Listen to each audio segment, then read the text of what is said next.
আজ শ্রী শ্রী নিত্যানন্দ গৌড়ীয় মঠের নির্মিত যে নিত্যানন্দ প্রভুর সেই অপ্রাকৃত বৃন্দাবন আজ তার প্রতিষ্ঠিত হচ্ছে। নিত্যানন্দ প্রভু তিনি জগতে এসেছিলেন আমাদের মতো অধম জীবকে উদ্ধার করার জন্য। সেই নিত্যানন্দ প্রভুকে সিউড়ি চাঁদনীপাড়া গৌড়ীয় মঠে, নিত্যানন্দ গৌড়ীয় মঠে ভক্তি সৌর ভক্তি সার গোস্বামী মহারাজ তিনি প্রতিষ্ঠিত করেছিলেন।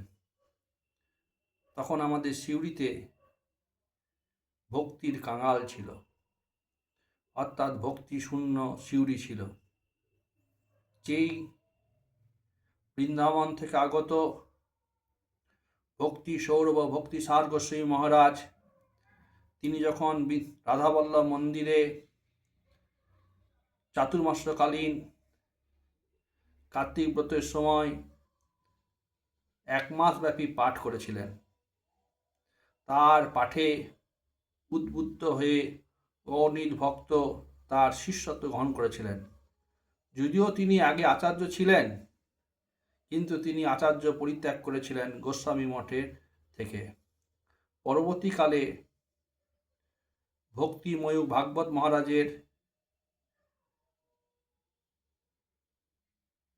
কথাতে তিনি শ্রী মঠে এসেছিলেন বৃন্দাবন থেকে। তার আগে তিনি ইমৃতরায় দীর্ঘ 24 বছর ধরে ভজন করতেন।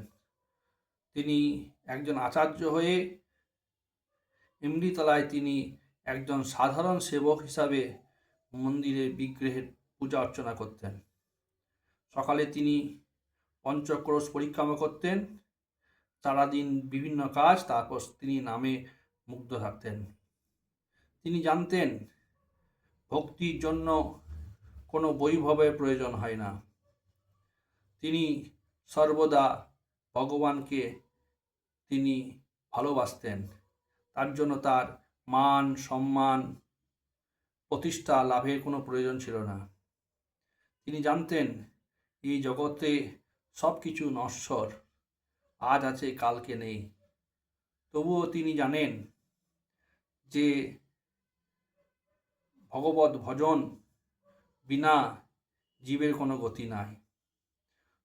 সেই সব জেনেও তিনি যখন তার ভক্তিময় ভাগবত মহারাজ তিনি যখন বৃন্দাবন গিয়েছিলেন, তখন বলেছিলেন, মহারাজ আপনি কেন এখানে পড়ে রয়েছেন?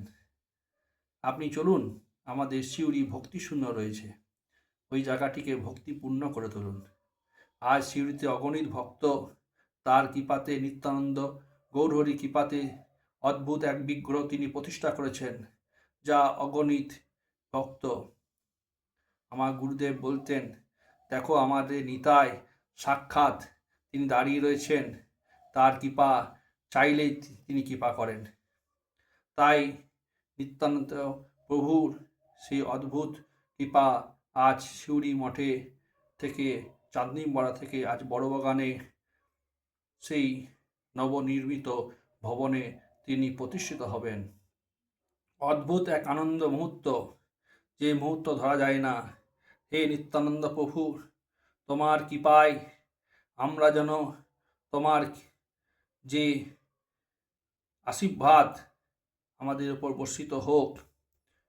দীর্ঘদিন ধরে তুমি একটি ছোট্ট মন্দিরে ছিলে, তোমার ইচ্ছায় সেখানে তিনি চাঁদনীপাড়া বাসীকে তিনি কৃপা করার চেষ্টা করেছিলেন, কিন্তু অধম মূঢ় এই চাঁদনীপাড়া বাসীগণ তারা নিত্যানন্দ প্রভুর কৃপা বুঝতেই পারল না। তারা কোনোদিন মঠে আসতো না।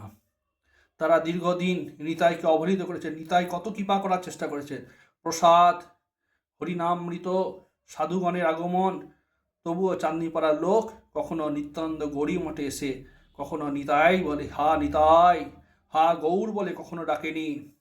সেই অধম পামর নিত্যানন্দ প্রভু তিনি চাঁদনীপাড়া থেকে আজ তিনি বড়বাগানে চলে যাচ্ছেন। এই অদ্ভুত মুহূর্ত চাঁদনীপাড়াবাসীগণ এর পরবর্তীকালে তারা বুঝতে পারবে নিতাইয়ের কৃপা না পাওয়ার জন্য। যাই হোক, আজ নিত্যানন্দ প্রভুর সেই শুভ আগমন, নবনির্মিত যে আশ্রম নিত্যানন্দ গৌরীমঠ বড় বাগানে প্রতিষ্ঠিত হচ্ছে, তাই আমি ভগবানের কাছে প্রার্থনা করছি, হে প্রভু, তোমার কৃপা যেন আমার উপর বর্ষিত হোক, অগণিত ভক্তের উপর বর্ষিত হোক। তোমার কৃপা চলতেই থাকুক, অহেতুক কৃপা তুমি দান করো। হরে কৃষ্ণ কৃষ্ণ কৃষ্ণ হরে হরে, হরে রাম রাম রাম হরে হরে।